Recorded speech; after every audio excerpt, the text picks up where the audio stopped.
राष्ट्रवादीचं पवार साहेबांचा प्रस्ताव ऑलरेडी त्यांनी पहिलेही दिलेला होता. काही कारणात तो उशीर झालेला होता की आता जे काही देशातलं राजकारण चाललेलं आहे, देश विकला चाललेला आहे, देशाची संविधानिक व्यवस्था संपत चाललेली आहे, देश वाचवण्यासाठी देशाचे संविधान वाचवण्यासाठी सेक्युलर विचाराचे पक्ष आहेत त्यांनी सगळ्यांनी एकत्रित यावं अशा पद्धतीची एक प्रक्रिया आता देशपातळीवर सुरू झालेली आहे. दिल्ली माझं एक मीटिंग होती पार्लमेंट मध्ये डिपार्टमेंटची, त्यासाठी मी चाललेलो आहो आणि त्याच्यासाठी मी चाललो आहे. आणि पण एवढा मोठा गाजावाजा कशासाठी होता तेच मला काही कळलं नाही. नाना आधी काँग्रेसनं तृणमूलला विलिनीकरणाची ऑफर दिली होती. काल राष्ट्रवादी शरद पवार गटाला देखील विलिनीकरणाची ऑफर दिल्याची माहिती आहे. राष्ट्रवादीचं पवार साहेबांचा प्रस्ताव ऑलरेडी त्यांनी पहिलेही दिलेला होता आणि काही कारणात तो उशीर झालेला होता. पण मला असं वाटतं की आता जे काही देशातलं राजकारण चाललेलं आहे, देश विकला चाललेला आहे, देशाची संविधानिक व्यवस्था संपत चाललेली आहे, अशा वेळेस मताचं विभाजन जे होते मोठ्या प्रमाणात ते थांबवण्यासाठी आणि देश वाचवण्यासाठी आणि देशाचं संविधान वाचवण्यासाठी जे काही सेक्युलर विचाराचे पक्ष आहेत त्यांनी सगळ्यांनी एकत्रित यावं अशा पद्धतीची एक प्रक्रिया आता देशपातळीवर सुरू झालेली आहे.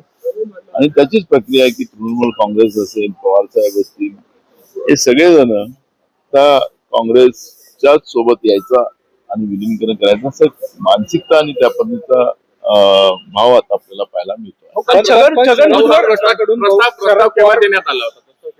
फार पहिलेच आहे आणि आता या सगळ्या प्रक्रियेला आता सुरुवात झाली. काल छगन भुजबळांचं याच्यावर म्हणणं आहे भाऊ की वेळ ठरवेल काय, त्यांच्याकडून ते अजून सकारात्मक प्रतिसाद नाही. आता इथून पुढे काय काँग्रेसची होईल.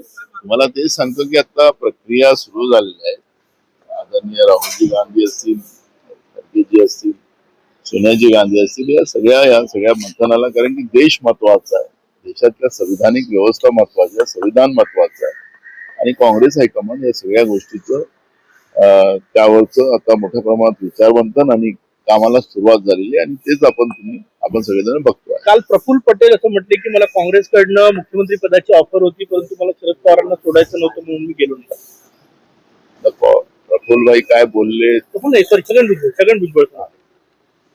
छगन भुजबळ साहेबांनी आता काय मानतात आहे, काय बोलतात आहेत मला काय माहिती नाही. त्यांना काय प्रस्ताव होता त्यावेळेस त्याची मला माहिती नसल्यामुळे मी आता त्याच्यावर कुठली प्रतिक्रिया देऊ शकत नाही. पण भुजबळ साहेबांची ती कॅपॅसिटी होती असं माझं म्हणणं नाही. ते ओबीसीचे आमचे मोठे नेते आहेत आणि त्यांनी संधी गमावली असं मी म्हणत.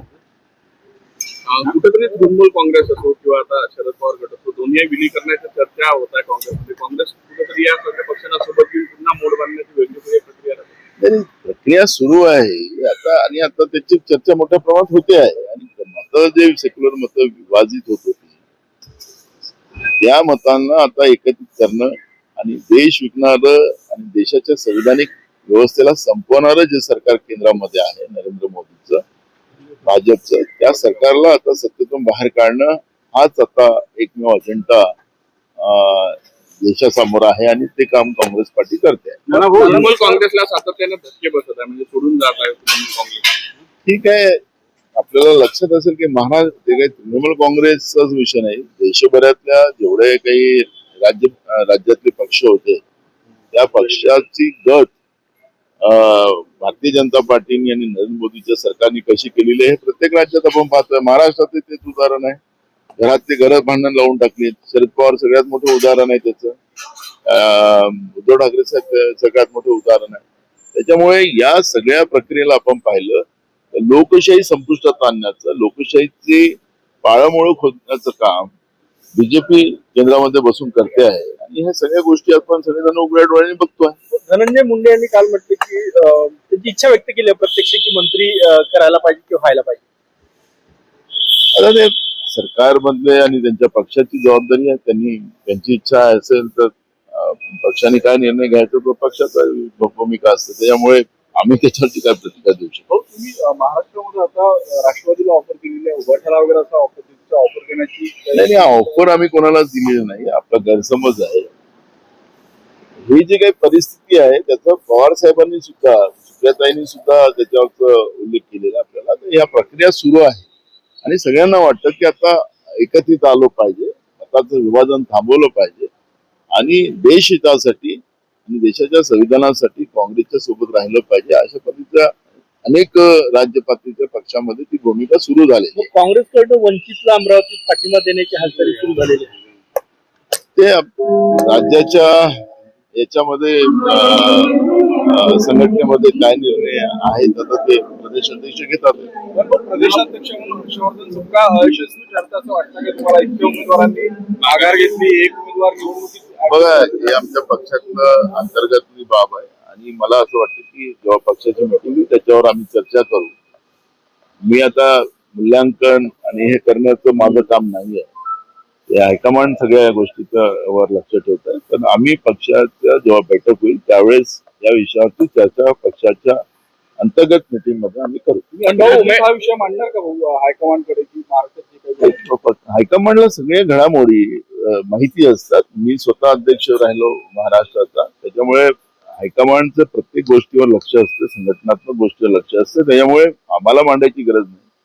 जे काही चांगलं होईल वाईट होईल त्याच्या सगळ्या गोष्टीची नोंद हायकमांड घेत राहतात. उमेदवारात जर कुठेतरी नेत्यांवर आरोप करता यशोमती ठाईवर जसं हर्षदीप देशमुख हे आरोप करतात, कसं पाहता तुम्ही? म्हणजे काँग्रेसचेच उमेदवार मी तुम्हाला सांगितलंय वारंवार की मी भंडारा गोंदियाच्या मध्ये 10 वर्षापासून नव्हतो आणि त्याच्यामुळे मी जास्त काळ भंडारा गोंदियात देतो हे आपल्याला सगळ्यांना माहिती आहे. त्याच्यामुळे अमरावतीत काय चाललं, यवतमाळात काय झालं, चंद्रपुरात काय झालं हे सगळं बघण्याचं काम माझं नाही आहे सध्या.